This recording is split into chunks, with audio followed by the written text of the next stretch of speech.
The days of the Andals were numbered. One by one, their so-called kings were bending the knee or facing the wrath of Aegon Targaryen. Aegon of old Valyria. Aegon who was blood of the dragon.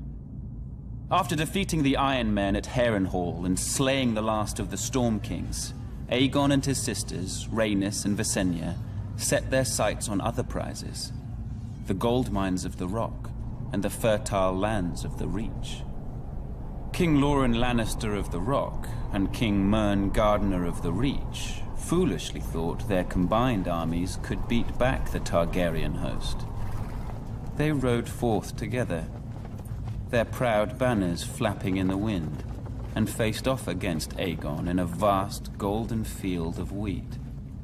The two kings commanded a massive force of nearly 60,000, and it appeared the day was theirs, until Aegon unleashed all three of his dragons for the first and only time.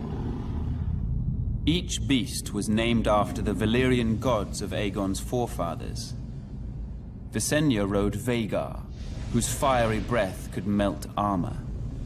Rhaenys rode Meraxes, whose jaws were big enough to swallow a horse whole.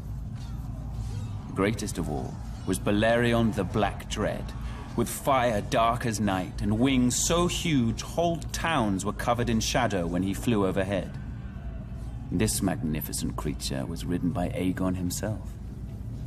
4,000 men were bathed in glorious dragon flame that day, on what came to be known as the Field of Fire. King Mern was among the dead, and House Gardener died with him.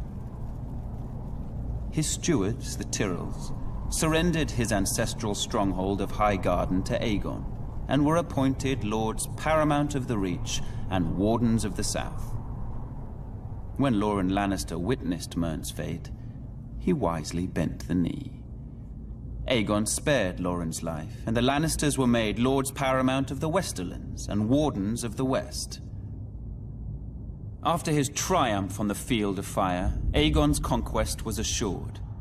In a short time, the so-called Seven Kingdoms were melted down in the heat of the dragon's flame and transformed into a single realm.